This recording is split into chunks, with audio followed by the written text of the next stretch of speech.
আচ্ছা, তোমাদের আগের দিন আমি most probably earthing through water মেন্সের আগে অবধি পড়িয়েছিলাম, প্লেট আর্থিং অবধি পড়িয়েছিলাম। আজকে next earthing through water mains থেকে আমি স্টার্ট করছি।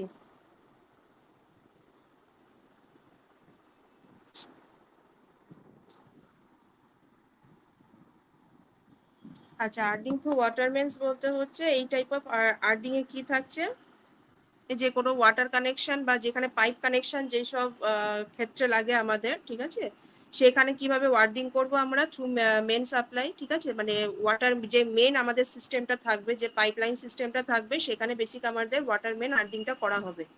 তাহলে in this type of earthing আমরা কি করছি, the GI or copper wire are connected to the water main, মানে মেন যে ওয়াটার ট্যাঙ্কের পাইপটা সেটার সাথে কানেক্ট করা থাকছে with the help of steel binding wire which is fixed on copper lead as shown below। দেখো একটা কপার লিড এখানে দেওয়া আছে ডায়াগ্রামে। দেখো রেড কালারের যে ওয়াটার পাইপটা আছে সেটার উপরের দিকে যেখানে হুকের মতো সিম্বলটা আছে সেটার নিচে আমাদের কপার লিডটা প্রোভাইড করা আছে। তো সেখানে যখন আমি একটা কপার লিড কানেক্ট করে দিচ্ছি আর ওটার সাথে আমি জিআই ওয়্যার যেটা আছে আমাদের গ্যালভানাইজড আয়রন ওয়্যার যেটা আছে সেটাকে আমি কানেক্ট করে দিচ্ছি। The water pipe is made up of metal and is placed below the surface of the ground।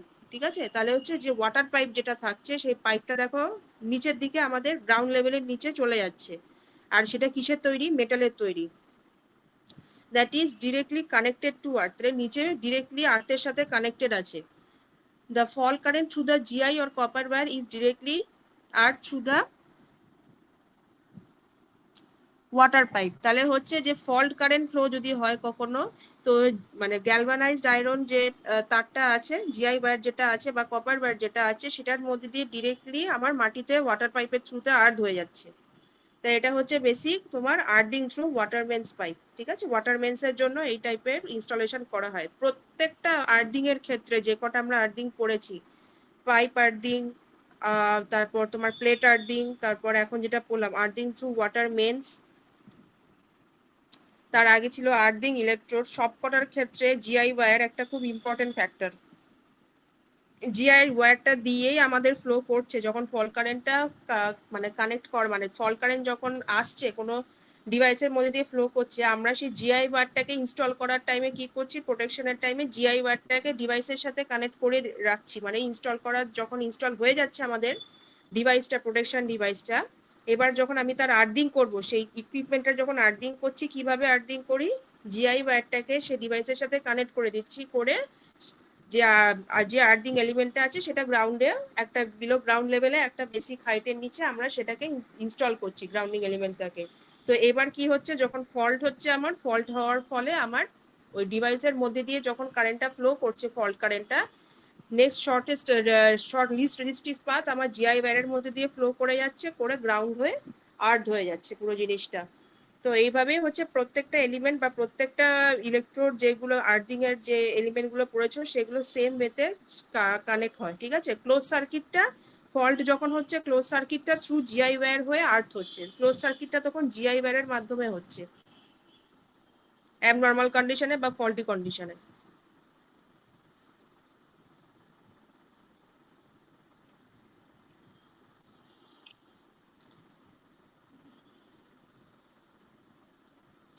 আচ্ছা, এখানে দেখো আমি যে ডায়াগ্রাম গুলো আগের দিন প্রোভাইড করতে পারিনি, আজকে প্রোভাইড করে দিয়েছি। এগুলো দেখো, যে ফার্স্টে যেটা আমি ডায়াগ্রামটা প্রোভাইড করেছি, যে ইলেকট্রিক্যাল সিস্টেম উইদাউট ওয়্যারিং, কিভাবে মানে ওয়্যারিং ছাড়া, মানে উইদাউট আর্থিং ছাড়া কিরকম ভাবে একটা লাইভ ওয়্যার থেকে শক পাওয়ার চান্সেস হতে পারে, ইলেকট্রিক শক পাওয়ার চান্স। দেখো স্লাইড নাম্বার 5-এ যে ডায়াগ্রামটা দেওয়া আছে, এখানে দেখাচ্ছে যে একটা ট্রান্সফরমার দেওয়া আছে। ঠিক আছে, একটা সেকেন্ডারি সাইডে যে ট্রান্সফরমারের পার্টটা আছে, সেকেন্ডারি সাইডে দেখো লাইভ ওয়্যার যে কানেকশনটা করা আছে একটা ইলেকট্রিক্যাল ইকুইপমেন্টের সাথে কানেক্ট করা। এইবার যে যেহেতু এখানে কোনো আর্থিং প্রোভাইড করা নেই, তার ফলে কি হচ্ছে আমার, এবার যখন ফল কারেন্টটা ফ্লো করছে, ফল কারেন্টটা ফ্লো করার ফলে কি হচ্ছে, দেখো যে হিউম্যান বডির থ্রুতে আমার পাথটাকে ক্লোজ করার চেষ্টা করছে, ক্লোজ করার চেষ্টা করছে, ক্লোজ সার্কিটটা ফর্ম হচ্ছে by flowing through the body of the human. তাহলে সেই জন্য লাইভ ওয়্যার থেকে ডিরেক্ট ইলেকট্রিক্যাল ইকুইপমেন্টের মধ্যে ফ্লো করছে, ফ্লো করার পরে হিউম্যান বডির থ্রুতে ফল কারেন্টটা ফ্লো করে নিচে ফল কারেন্টটা পাসে আবার ট্রান্সফরমারের সেকেন্ডারিতে ব্যাক করছে, কারণ কারেন্টটাকে আমাকে শর্ট সার্কিট পাথ মানে কমপ্লিট করতে হবে, ক্লোজ লুপটাকে কমপ্লিট করতে হবে। তো এইটাকেই আমরা রেজিস্ট করার জন্য বা এটাকে অ্যাভয়েড করার জন্য আমরা আর্দিংটা করি জেনারেলি। তো আগের দিন যেটা স্টেপ আপ আর টাচ পোটেনশিয়াল নিয়ে যেটা ডিসকাস করেছিলাম সেটা ডায়াগ্রামও দিয়ে দিয়েছি, যে যদি আর্দিং করা না থাকে তাহলে কিভাবে শক মানে শক পাওয়ার চান্সেস হতে পারে স্টেপ বা টাচ পোটেনশিয়ালের জন্য। যে সাপোজ একটা ট্রান্সমিশন টাওয়ার আছে, ট্রান্সমিশন টাওয়ারে সাপোজ কোনো ফল্ট ভোল্টেজ হলো বা ফল্ট হলো, তো টপ মোস্ট টাওয়ার থেকে যখন ফল্ট কারেন্টটা ফ্লো করা স্টার্ট করবে, দেখো ডায়াগ্রাম নিচে যেটা দেওয়া আছে স্লাইড নাম্বার 7, স্লাইড নাম্বার 7 সবাই দেখতে পাচ্ছো পিডিএফ এ? হ্যাঁ হ্যাঁ, স্লাইড নাম্বার 7 এ। তো দেখো স্লাইড নাম্বার 7 এ যে ফল কারেন্টটা ফ্লো করছে সেটা দেখো, যেহেতু সামনে যে দাঁড়িয়ে আছে, যে মানুষটা যে দাঁড়িয়ে আছে, একটা দেখো স্টেপ হচ্ছে লেফট সাইডে, যেটা স্টেপ পোটেনশিয়াল হচ্ছে লেফট সাইডে যে দাঁড়িয়ে আছে, আর রাইট হ্যান্ড সাইডে যে টাচ করে আছে সেটা হচ্ছে টাচ পোটেনশিয়াল। তো স্টেপ বলতে এখানে একটা স্টেপ দূরে বা 2-3টে স্টেপ দূরে যে দাঁড়িয়ে আছে, তো তার মধ্যে দিয়ে কি করে পাথটা কমপ্লিট হচ্ছে, ফল কারেন্টটা ফ্লো করে, যেহেতু কোনো আর্দিং করা নেই তো কি করছে জিনিসটা পুরো ফ্লো হয়ে একদম দেখছে মাটির মধ্যে কোনো রকম আর্দিং বা লিস্ট রেজিস্টিভ পাথ কিছু নেই। তো লিস্ট রেজিস্টিভ পাথ হিসাবে ও কি করছে, যে সয়েল আছে সেই সয়েলের মধ্যে দিয়ে ফ্লো করে হিউম্যান বডির মধ্যে দিয়ে ফ্লো করে কমপ্লিট করছে পাথটাকে। তো তার ফলে কি হচ্ছে, এর কারণে কি হচ্ছে যে এর ফলে কি হচ্ছে, যদি আমার স্টেপ পোটেনশিয়াল যদি আমাকে কখনো মানে ইয়ে করে কোশ্চেন করে, তখন কি করবে তোমরা, এই যে রাইট হ্যান্ড সাইডে যে হিউম্যান বডির ফিগারটা আছে সেটাকে নালিফাই করে জাস্ট এই ডায়াগ্রামটা দিতে পারো চাইলে, ঠিক আছে, এই ডায়াগ্রামটা দিতে পারো। তো জাস্ট কোনো আর্দিং এর কোনো রকম কানেকশন প্রোভাইড করবে না, ঠিক আছে। তো স্টেপ পোটেনশিয়াল বডি কারেন্ট আমার পুরো ফল্ট কারেন্টটা কমপ্লিট করছে by flowing through the soil. আর টাচ পোটেনশিয়ালে সাপোজ কোনো হিউম্যান বডি এসে যদি আমার সেই টাওয়ারটাকে টাচ করে, তখন কি করছে ওই ফল কারেন্টটা পুরো ফ্লোটা দেখো কমপ্লিট করছে by flowing through the body, আবার সে হাত দিয়ে ফ্লো করে, পা দিয়ে ফ্লো করে, সয়েল দিয়ে ফ্লো করে যাচ্ছে, ঠিক আছে। তার ফলে কি হচ্ছে, যে আমার টাচ পোটেনশিয়ালের ক্ষেত্রে আমি যদি টাওয়ারটাকে টাচ করি, তখন আমার কিন্তু একটা ফল্টি কন্ডিশনে আমার একটা লিস্ট রেজিস্টিভ পাথ আমার হিউম্যান বডির থ্রু দিয়ে পেয়ে যাচ্ছে। সেম গোজ ফর আমার স্টেপ পোটেনশিয়াল, ঠিক আছে, সেখানে খালি টাচ করতে হচ্ছে না, through soil least resistive path পেয়ে ও ফ্লো করা স্টার্ট করে দিচ্ছে। তো সেটাকে অ্যাভয়েড করার জন্য আমরা কি করি, প্রত্যেকটা বেসমেন্টে, ঠিক আছে, যে দেখো এই টাওয়ারের ক্ষেত্রে দেখো যেখানে টাচ স্টেপ পোটেনশিয়াল ডায়াগ্রামটা দেখো, এখানে গ্রাউন্ড নেটওয়ার্ক যেটা দেওয়া আছে সেটা মানে টাওয়ারের কটা লেগের মধ্যে কানেক্ট করা, দেখো টাওয়ারের 3টে লেগ আছে, কটা লেগের সাথে কানেক্ট করা আছে গ্রাউন্ড নেটওয়ার্কটা?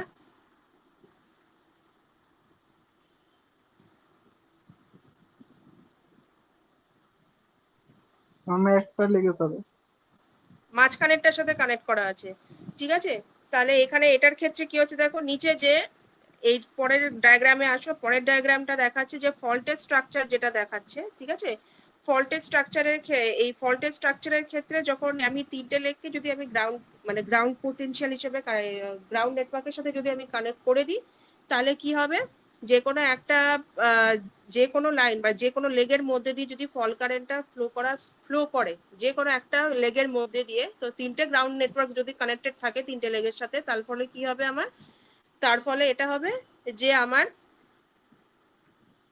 যে কোনো হিউম্যান বডি বা যারা ওখানে কাজ করছে লাইভ, তারা যদি সেখানে একবার টাচ করে বা ওয়ান স্টেপ এহেড যদি দাঁড়িয়েও থাকে, কোনো রকম ভাবে শক খাওয়ার চান্সেস থাকবে না, কারণ হচ্ছে আমার যেহেতু 3টে লেগই আমার কানেক্ট করা আছে গ্রাউন্ডের সাথে, গ্রাউন্ড নেটওয়ার্কের সাথে,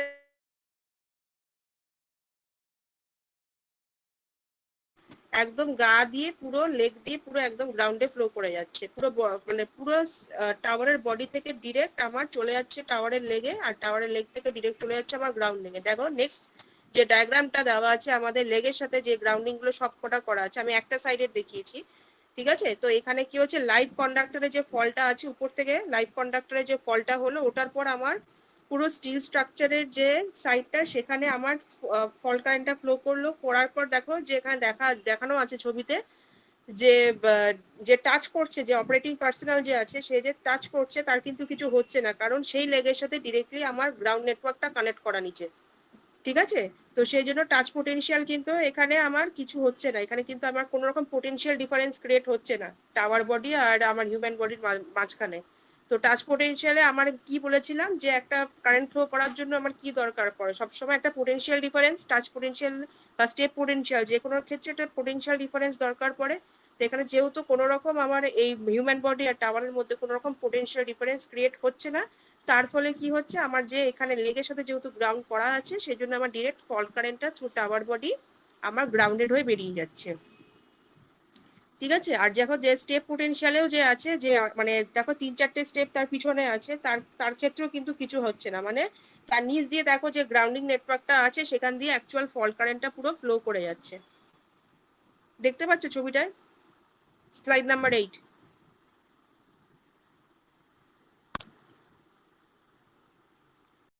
হ্যাঁ ম্যাম। ম্যাম জাস্ট ম্যাম, যে বলছেন যে স্টেপ পোটেনশিয়াল, তা হ্যাঁ, ওই সময় যে ওর বডিটা পোটেনশিয়াল ডিফারেন্স ক্রিয়েট করছে না বলেই তো ওর মধ্যে ফ্লো করছে না। যদি গ্রাউন্ডেড না থাকে বা এমনি যদি ফল্ট দেখা যায়, কখন ফ্লো করবে তুমি বলো? যদি পোটেনশিয়াল ক্রিয়েট হয়, মানে দুটো হ্যাঁ যে লেগ হ্যাঁ আছে। হ্যাঁ হ্যাঁ, যদি পোটেনশিয়াল ক্রিয়েট হয়, দেখো একটা এলিমেন্টের মধ্যে, কন্ডাক্টরের মধ্যে কখন কারেন্ট ফ্লো করে, দুটো পোটেনশিয়ালের ডিফারেন্স হলেই। ঠিক আছে, তাহলে ধরো আমি যখন টাচ করছি বা আমি যখন একটা স্টেপ দূরে আছি, সাপোজ যে পয়েন্টে আমার টাওয়ারে যে পোটেনশিয়ালটা আছে, আর আমার যখন আমি একটা জায়গায় দূরে দাঁড়িয়ে আছি, আমার গ্রাউন্ড করা নেই নিচে, তো দুটো পয়েন্টের ডিফারেন্স ক্রিয়েটের জন্যই তো আমার আমার দিকে কারেন্টটা আসবে। আমি যদি দূরে থাকি, আমার দিকে কারেন্টটা তো পোটেনশিয়াল ডিফারেন্সের জন্যই আমার দিকে আসবে, যদি নিচে কোনো আর্থিং দেওয়া না থাকে, তাহলে আমার দিকে হ্যাঁ ফ্লো ম্যাম। করবে কেন? হ্যাঁ, তো সেই জন্য যেহেতু আমার তখন আর্থিং থাকছিল না, প্রত্যেকটা লেভেল প্রোভাইডেড থাকছিল না টাওয়ারের, সেই জন্য কারেন্টটা একটা স্টেপ মুভ করে যাচ্ছিল, মানে বাইপাস করে যাচ্ছিল। তাহলে এখানে কিন্তু কোনো বাইপাস হওয়ার চান্সেস নেই, যেহেতু সব লেগে আমি আর্থিং প্রোভাইড করে দিই। দেখো ডায়াগ্রাম গুলো কিন্তু ইম্পর্টেন্ট ম্যাম ডায়াগ্রাম। তার ম্যাম যে ট্রান্সমিশন ওয়্যারের তারটা আছে, ওই ওয়্যারটাও তো ছিঁড়ে মাটিতে পড়তে পারে, তার জন্য তো ক্রিয়েট হতে পারে এটা। ছিঁড়ে মাটিতে পড়তে পারে, হ্যাঁ সেটাও হতে পারে, সেটা তো। তারপরেও তো এই মানে টাচ পোটেনশিয়াল বা স্টেপ পোটেনশিয়ালটা তো ক্রিয়েট হচ্ছেই। ওটা এটা তো শুধু ওই জন্যই বডিতে। বলছে, এটা দেখো শুধু একটা কন্ডিশনেই দিয়েছে, এখানে কোনো কন্ডিশন দিয়েছে যে কন্ডাক্টর ছিঁড়ে পড়ার কোনো ফল্ট কন্ডিশন হিসেবে? এখানে শুধু দিয়েছে যদি লাইভ কন্ডাক্টরের কোনো রকম ফল্ট হয়, ফল্ট বলতে যে কোনো রকম সাপোজ এক্সট্রা, মানে এখানে দেখেছো কন্ডাক্টর কি কোনো রকম ছিঁড়ে পড়ে আছে, ডায়াগ্রামে কিছু দেওয়া আছে মানে যেখানে কন্ডাক্টর ছিঁড়ে গেছে বা কিছু নেই, তো জাস্ট এখানে ফল্ট কারেন্ট বলতে যে আনসিমেট্রিক্যাল যে কারেন্ট গুলো হয়, সাপোজ ধরো শর্ট সার্কিট ফল যেগুলো হচ্ছে। ঠিক আছে, এটা শুধু একটা কন্ডিশনের জন্য আমি এখানে প্রোভাইড করেছি লাইভ কন্ডাক্টরে।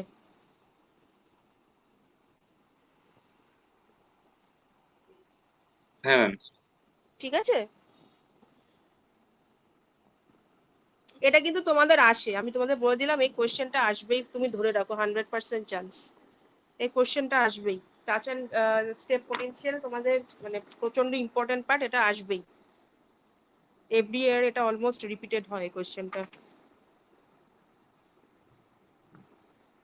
অ্যান্ড ডায়াগ্রামটা যদি দিতে পারো এক্সামের টাইমে তাহলে খুব ভালো হয়, মানে ডায়াগ্রামের টাইমে যদি সব বুঝিয়ে দিতে পারো পুরো যা বেসিক ডেসক্রিপশন বা যে ইনফরমেশন বা কনসেপ্টটা, তাহলে তো মানে তোমাদের মানে একদম ফুল মার্কস পাওয়ার চান্সেস হয়,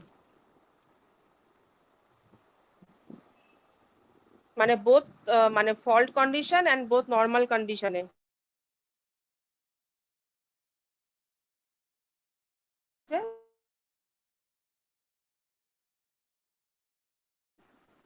আচ্ছা নিচে এবার আসো, নিচে দেখো আর্থিং ম্যাটের জন্য আগের দিন যেটা ডায়াগ্রামটা প্রোভাইড করেছিলাম, ঠিক আছে, সেটার তো কোনো ডিজাইন বা তোমার হাইটেরই আমি খুঁজেছিলাম, সেটা আমি পাইনি। তো তার ফলে আমি কি দিয়েছি, যেখানে আমি পেয়েছিলাম যে তোমার আর্থিং ম্যাটের আমি কিছু ডায়াগ্রাম যেটা পেয়েছি সাবস্টেশনে যেরকম জেনারেলি ইনস্টল করা হয়ে থাকে কিছুটা গ্রাউন্ড লেভেলের নিচে, সেখানে কি হচ্ছে দেখো, আর্থিং ম্যাটের ক্ষেত্রে যে ডায়াগ্রামটা প্রোভাইড করা আছে দেখতে পাচ্ছ, আর্থিং ম্যাটের গায়ে একটা উপরে একটা রড কানেক্ট করা দেখতে পাচ্ছ, যেটা অ্যাকচুয়াল ডায়াগ্রাম। রিয়ালিটিতে যে ডায়াগ্রামটা আছে দেখো, যে নেক্সট যে ডায়াগ্রামটা আছে সার্কিট ডায়াগ্রামের নিচে একটা করে জিআই ওয়্যার দেখতে পাচ্ছ, একটা রড কানেক্ট করা আছে দেখো পরপর।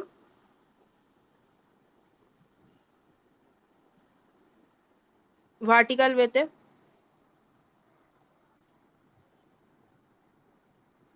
কোন স্লাইডটা বললে না একবার বলুন। হ্যাঁ বলছি, দাঁড়াও, স্লাইড 12-এ আসো।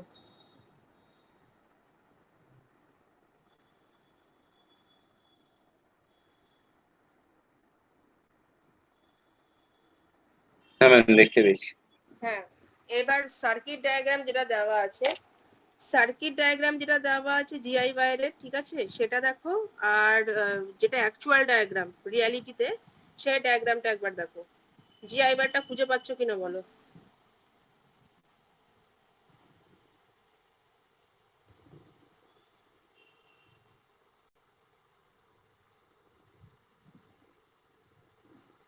হ্যাঁ ম্যাম, দেখতে পাচ্ছি।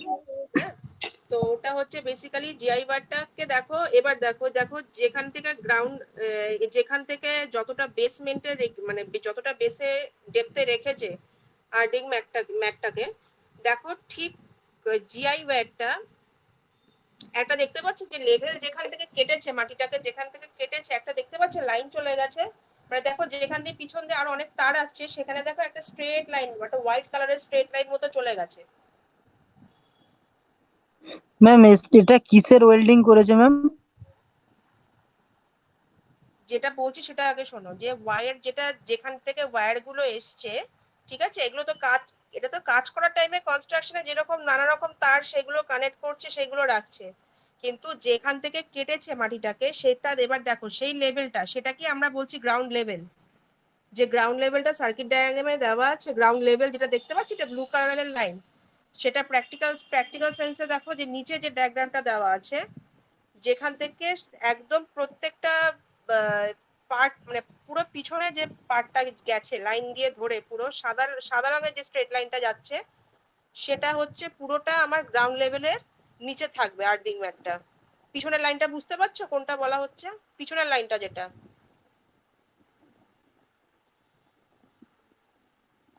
যেটার নিচে ইনস্টল করা হচ্ছে আর্থিং ম্যাটটাকে, ওটার নিচে মানে ওটার উপরটাই বেসিক্যালি আমার জিআই ওয়ার্ডটা বাইরে দেখা যাবে। জিআই ওয়ার্ডটা হচ্ছে ওই গ্রাউন্ড লেভেলের উপরে আমার কিছুটা পার্ট ভিজিবল থাকবে।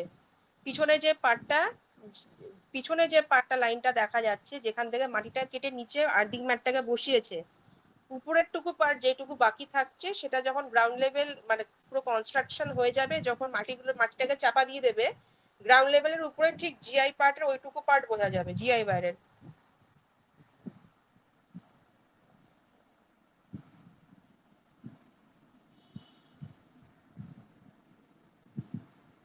এমনি ইমেজেতে এখনো জিআই ওয়্যারটা মানে বোঝা যাচ্ছে না। মানে নিচেরটাতে, ওপরেরটা বোঝা যাচ্ছে, নিচেরটাতে মানে বোঝা যাচ্ছে না, এখনো মনে হয় কানেক্ট করা হয়নি। না না, কানেক্ট করা হয়নি তো, আমি তো ওই জন্যই বললাম এটা একদম এখনো দেখো জিআই বার কিছু কিছু জায়গায়, যে দেখো এই সাইডটায় জিআই বারটা একটা শোয়ানো আছে, ওটাকে মানে ওটা এখনো কনস্ট্রাকশন হয়নি, এটা আন্ডার কনস্ট্রাকশনে। কিছুটা যেগুলো রিপেয়ার মানে যেগুলো রেডি ছিল সেইগুলোকে দাঁড় করিয়েছে, যেগুলো রেডি নেই সেগুলো দেখো শোয়ানো, ঠিক আছে। এবার যে যে এক্সটেন্ডেড যে পার্ট গুলো থাকছে, এবার গ্রাউন্ডের মানে গ্রাউন্ডের ঠিক কিছুটা লেভেল নিচে কিছুটা জিআই ওয়্যার নিচে কানেক্ট মানে মানে একদম এনক্লোজ করা থাকবে, আর কিছুটা জিআই ওয়্যার ওপেন এয়ারে বোঝা যাবে, ঠিক আছে। তো সেটা গ্রাউন্ড লেভেলের নিচে যেটা থাকছে সেখান থেকে লেভেলটাকে কেটে দিয়েছে। পিছনে দেখো লাইনটা দেখলেই বুঝতে পারবে, পিছনে যে সাদা রঙের যে লাইনটা চলে গেছে সেটা নিচটা হচ্ছে পুরোটা ঢাকা থাকবে, মাটির নিচে থাকবে, আর যে পার্টটা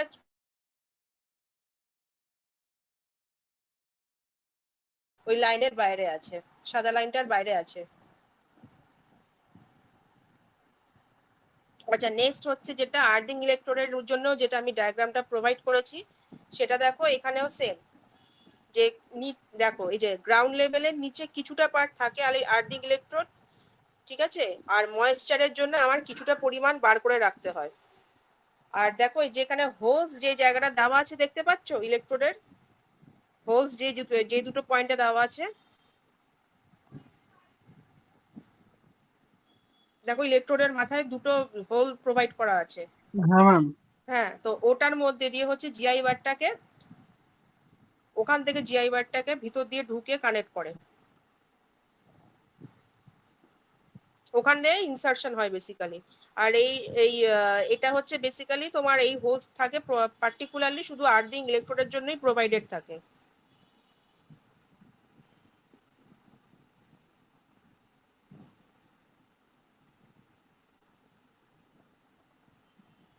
ম্যাম এই যে পিকচারে যে ময়েশ্চার বলেছে, হুম। মানে আর্থিং থ্রু ইলেকট্রোড, এটাও মানে গ্রাউন্ডই তো, মানে নর্মাল ফার্স্ট যে 1 মিটার বা 2 মিটার যে লেয়ারটা ওটাই।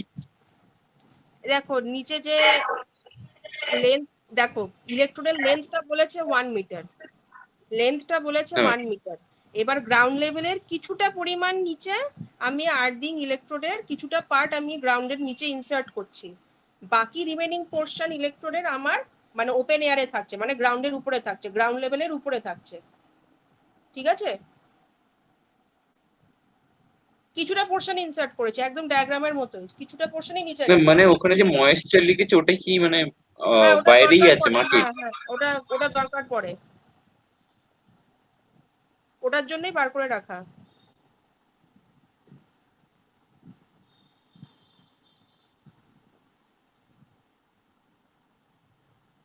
ওটার জন্যই বার করে রাখা।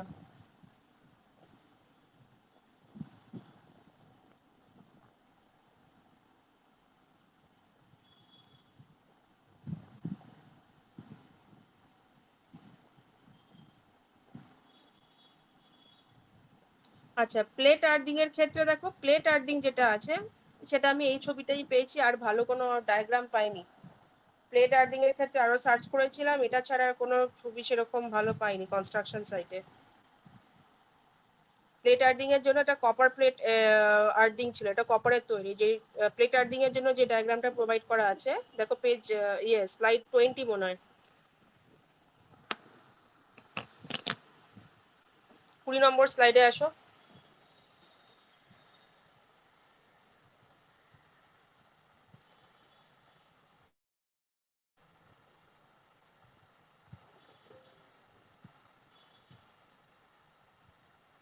20 নম্বর স্লাইডে যে ডায়াগ্রামটা দেওয়া আছে প্লেট আর্থিং এর, সেটা হচ্ছে পুরো কপারের তৈরি।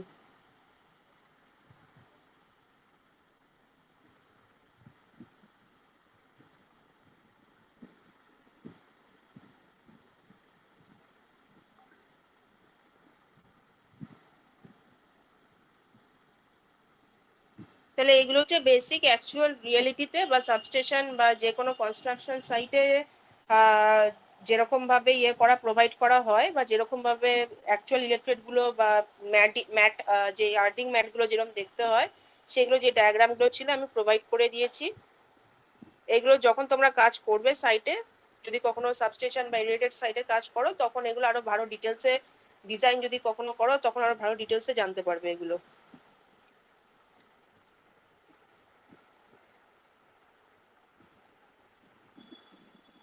আচ্ছা, এবার নেক্সট আসছে substation and transmission tower earthing. So we should probably earth each tower of an electrical transmission line. We must measure footing resistance of each tower.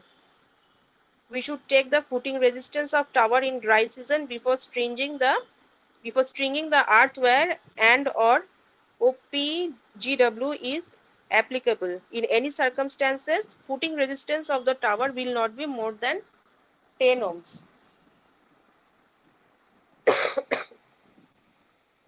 এটা চলে আসছে হচ্ছে substation and transmission tower earthing যে স্লাইডটা আছে সেখানে চলে আসো। পেয়েছো সাবস্টেশন?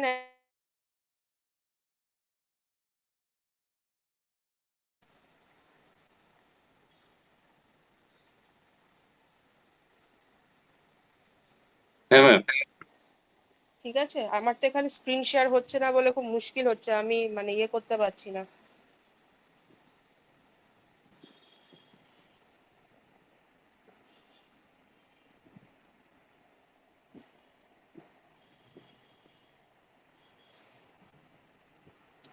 তো দেখো স্লাইড নাম্বার 20-তে এখানে বলছে যে ফুটিং রেজিস্ট্যান্স যদি কোনো টাওয়ারের হয়ে থাকে মিনিমাম সেটা কত প্রোভাইড করা উচিত, ম্যাক্সিমাম লিমিট হচ্ছে আমার 10 ohms।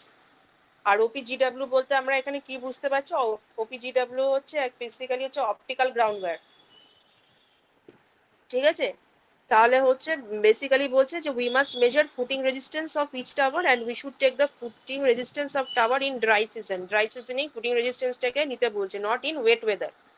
তাহলে অপটিক্যাল গ্রাউন্ড ওয়্যারও ইউজ করা হয় ফর ফুটিং রেজিস্ট্যান্স। আচ্ছা, we should use either pipe earthing or counter points for earthing of the electrical transmission line tower. The tower earthing lug should extend beyond the concrete base of the tower leg. We also use lug connector in case of counterpoise earthing. Logically, we should pipe earthing to any of the 4 legs of a tower. Practically, we should provide earthing to that leg which is specifically marked for provided earthing. মানে হচ্ছে টাওয়ারে যখন construct করছো তখন earthing এর জন্য যে ফুটগুলোতে আমাদের মেন আর্থিং দরকার সেই ফুটগুলো অলরেডি মার্ক করা থাকে, যে লেগগুলো মেন আমার আর্থিং দরকার পড়ে সেই ফুটগুলো অলরেডি মার্ক করা থাকে যে এই ফুটগুলোতে আমার টাওয়ারে বেসিক্যালি আর্থিং দরকার আছে। Generally the leg members of that leg mark with capital letter A, কি দিয়ে মার্ক করা থাকে, কি alphabet, capital A. It is a normal practice to avoid mistakes by tower erection gang. In case of river crossing and railway crossing towers, we provide earthing at diagonally opposite 2 legs of a tower. তাহলে যে river cross করতে যে টাওয়ারগুলোকে, নদী পার হতে যে টাওয়ারগুলোকে install করা হয় বা রেল লাইনে যে টাওয়ারগুলোকে ইনস্টল করা হয়, তো সেখানে আর্থিং বেসিক্যালি কিরকম ভাবে ওরা কানেক্ট করে, সেটা হচ্ছে ডায়াগোনাল যে লেগগুলো থাকে, অপোজিট সাইডে যে লেগগুলো থাকছে ওয়ান ফেসিং ইচ আদার, সেই লেগগুলোতে বেসিক্যালি ওরা সেই টাওয়ারের লেগগুলোতে ওরা কি করে, ডায়াগোনাল লেগগুলোতে আর্থিং কানেকশন করে, ঠিক আছে। আর নাহলে অন্য কনস্ট্রাকশনের ক্ষেত্রে কি হয়, যে যে লেগগুলোতে টাওয়ারিং এর ক্যাপিটাল এ দিয়ে মার্ক করা থাকে সেই পার্টিকুলার লেগগুলোতে ওরা আর্থিং করছে। Pipe earthing of electrical transmission tower. আচ্ছা, এখানে ট্রান্সমিশন টাওয়ার আর্থিং এর একটা নিচে ডায়াগ্রাম আছে, দেখতে পাচ্ছ, সার্কিট ডায়াগ্রাম।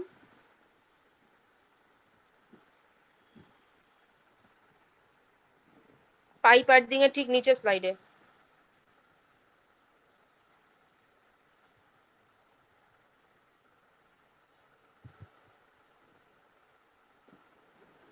হ্যাঁ ম্যাম। এবার দেখো বলছে, in case of pipe earthing system we used galvanized steel pipe of diameter 25 millimeter and length 3 meters. We bury the pipe vertically in the soil. পাইপটাকে দেখো ভার্টিক্যালি, এই যে ভার্টিক্যালি যে চারকোল আর salt যেটা লেখা আছে দেখতে পাচ্ছ, যে পাইপটা বড়, ঠিক আছে। তো vertically in the soil in such a manner at the top of the pipe shall be 1 meter below the ground. Ground লেভেলের থেকে ঠিক 1 মিটার নিচে আমি লেন্থ ওয়াইজ মানে আমি ভার্টিক্যালি পাইপটাকে ইনস্টল করছি নিচে। Where the tower stands on rock, we have to bury the earthing pipe in damp soil available near it to the tower. তাহলে ড্যাম সয়েলে আমি বেসিক্যালি পাইপটাকে গ্রাউন্ড মানে ইনস্টল করছি, ঠিক আছে, গ্রাউন্ড লেভেলের থেকে ঠিক 1 মিটার নিচে। Then we connect the tower leg with the pipe.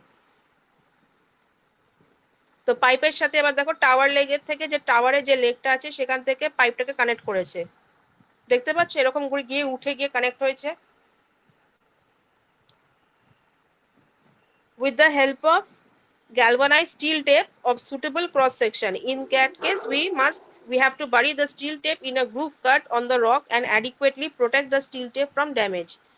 Damage হওয়ার জন্য আমি দেখো নিচে স্টিল টেপের মতো লাগিয়েছি, দেখতে পাচ্ছ, ডটেড, ওই যেখানটা টাওয়ারটা যেখানে এন্ড, টাওয়ারটা যেখানে নিচে অব্দি গেছে, নিচে টাওয়ারের লেগগুলোকে দেখতে পাচ্ছ টেপ মানে দেখো ডটেড পোর্শন দিয়ে মার্ক করা আছে টেপের মতো, দেখো দুটো লেগে ডটেড পোর্শন দিয়ে মার্ক দেখতে পাচ্ছ।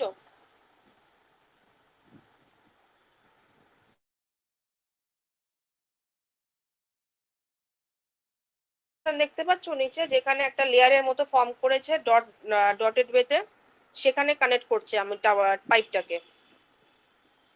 In case of pipe earthing system, we fill the surroundings of the pipe with alternating layers of charcoal and salt which maintain the surrounding soil of the pipe moist. ময়েশ্চারের জন্য basically charcoal সয়েলটাকে দেওয়া হয়। আর detail pictorial representation of the pipe is given below. এখানে এই just এই ডায়াগ্রামটা মানে এক্সামের টাইমে জাস্ট এই ডায়াগ্রামটাই মোর দ্যান এনাফ। ম্যাম মানে ওইটা কি কংক্রিট যেটা ট্রান্সমিশন টাওয়ারের মানে গ্রাউন্ডের সাথে ইয়ে করেছে আমি কি বললাম একটু ট্রান্সমিশন? আগে থেকে? আমি নিচে ওই জন্যই তো বললাম যে নিচে যে টেপিংটা করা হচ্ছে ওটাই তো বলছি, টেপিংটা যেটা প্রোটেকশনের জন্য দেওয়া আছে, বললাম না যে স্টিল টেপ যেটা দেওয়া আছে, স্টিল টেপ। এই জন্য তো জিজ্ঞেস করলাম একটু আগে যে দেখতে পাচ্ছ কি না, যে টাওয়ারের লেগে যে স্টিল টেপটা দেওয়া আছে প্রোটেকশনের জন্য। মানে নিচে তো যখন আমি টাওয়ারটাকে ঢুকাচ্ছি, টাওয়ারের লেগটাকে, নিচে তো মাটির নিচে তো প্রচুর বড় বড় পাথর থাকে। এবার টাওয়ারের লেগে তো ক্ষতি হতে পারে, তো তার ফলে কি সেই প্রোটেকশন পারপাসে আমি গ্রুফ কাটে আমি স্টিল টেপটাকে পুরো লেয়ারিং করে আমি লেগের গায়ে পুরো একদম মানে এনকাভার করে দিচ্ছি, পুরো এনক্লোজ করে দিচ্ছি। সেই জন্য ডটেড পোর্শন দিয়ে ওটাকে মেনশন করা আছে যে ওটা স্টিল টেপ বেসিক্যালি। ঠিক আছে, স্টিল টেপ পুরোটা। হ্যাঁ ম্যাম। ঠিক আছে, এটা প্রোটেকশনের জন্য করা হচ্ছে, যে গ্রাউন্ডের নিচে যে আমার এক্সট্রা যে হেভি রকস গুলো আছে সেটার এগেনস্টে প্রোটেকশনের জন্য আমি ইনস্টল সেই লেয়ারিংটাকে করছি বেসিক্যালি। দেখো, in that case we have to bury the steel tape in a groove cut on the rock and adequately protect the steel tape from damage. In case of pipe warding system we fill the surroundings। এই যে এবার পাইপটাকে কিভাবে surround করছে, নিচে যে vertical ওয়েতে যে পাইপটা আছে অ্যাকচুয়াল পাইপটা, সেটাকে কিভাবে প্রোটেকশন, সেটাকে কিভাবে আর ইয়ে করা যেতে পারে, ময়েশ্চার প্রোভাইড করা যেতে পারে, যে সল্ট আর চারকোল এক্সট্রা প্রোভাইড করা হচ্ছে পাইপের মধ্যে। তো ফলে কি হবে, সয়েলের সাথে প্রপার ময়েসটাকে মেনটেন করবে। এটা হয়ে যাচ্ছে আমাদের ট্রান্সমিশন টাওয়ার আর্থিং। আচ্ছা, নেক্সট হচ্ছে কাউন্টার পয়েজ আর্থিং।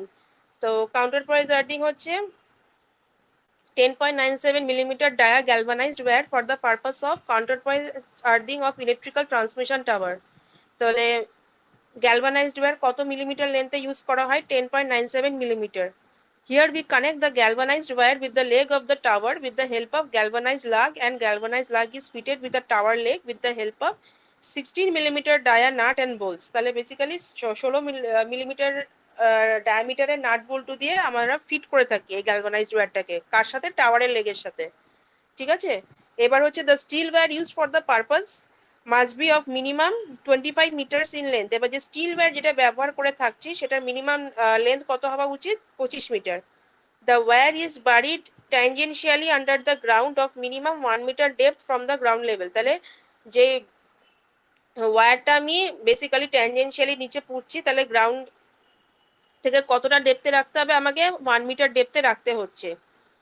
এবার here 4 legs of a tower are connected together with counterpoise earthware buried below the ground level of 1 meter depth as already been told।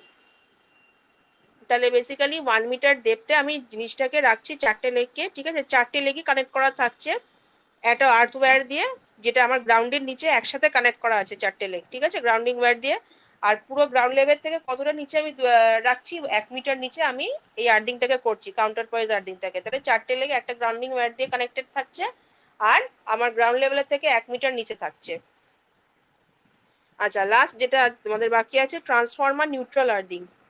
Transformer neutral earthing এ দেখো, transformer neutral earthing এ আগে ডায়াগ্রামটা দেখো, last যে দেখো স্লাইডে ডায়াগ্রামটা আছে, পেয়েছো? Transformer neutral earthing.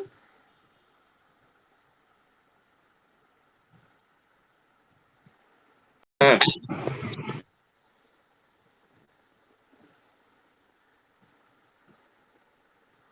আচ্ছা, এই ডায়াগ্রামটা দেখে বলো আমাকে যে এখান থেকে কি বুঝছো।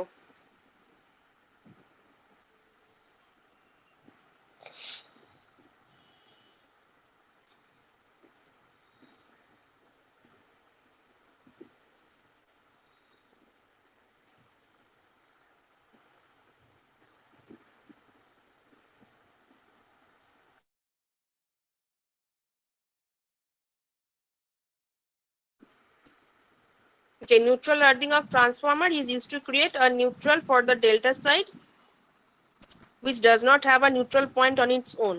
The reason you put a transformer in there instead of directly creating a neutral point and grounding it is that you get some impedance in between due to the transformer, which would limit various imbalance currents and fault currents to a particular value. তো basically এটা আমি কোথায় পাই, delta কানেকশনের ক্ষেত্রে যেহেতু নিজস্ব কোনো neutral point থাকে না, তো ফলে কি পাই আমরা, একটা ইম্পিডেন্স এক্সট্রা মানে পেতে পারি ডেল্টা কানেকশনের জন্য।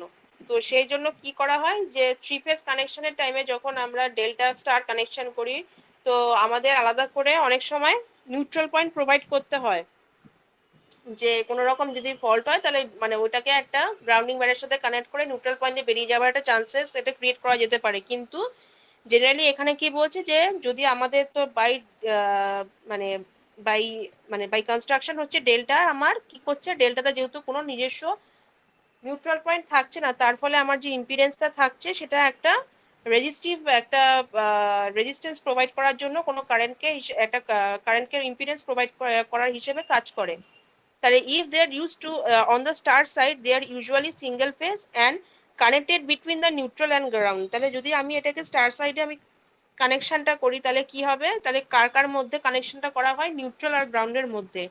You don't need a three phase device here as the neutral point already exists। তাহলে স্টারের ক্ষেত্রে কি হয়েছে, আমার যেহেতু এক্সট্রা নিউট্রাল পয়েন্ট থাকে সেই জন্য আমার কোনো আলাদা করে নিউট্রাল পয়েন্ট আমাকে দিতে হয় না বা প্রোভাইড করতে হচ্ছে না স্টারের ক্ষেত্রে।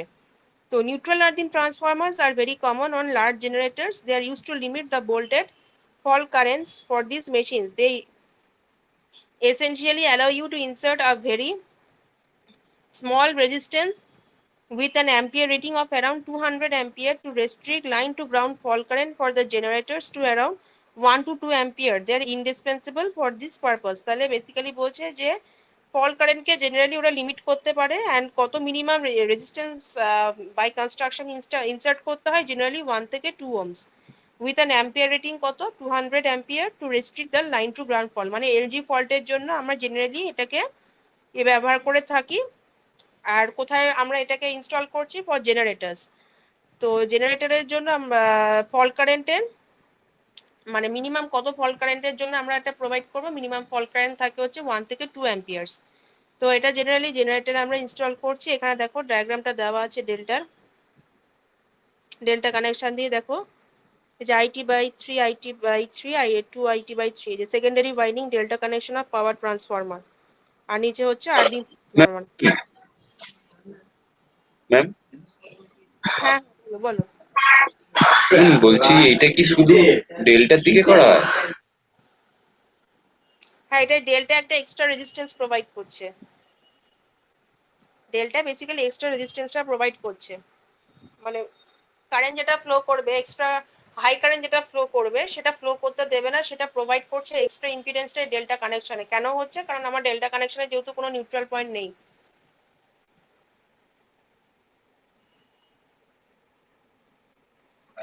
Okay ma'am.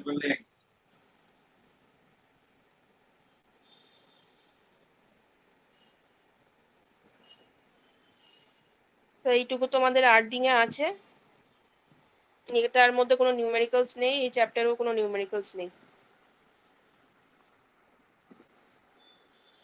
তোমরা এই পার্টটা ভালো করে পড়বে আর্থিং এর। আমি নেক্সট দিন এটার উপর যা যা কোয়েশ্চেন তোমাদের ইয়ারে এসেছিল আমি সেগুলো ডিসকাস করে দেবো, ঠিক আছে? আচ্ছা, আগের চ্যাপ্টারগুলো ভালো করে পড়ছো তো?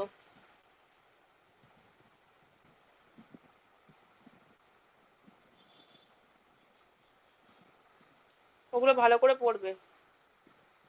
হ্যাঁ ম্যাম।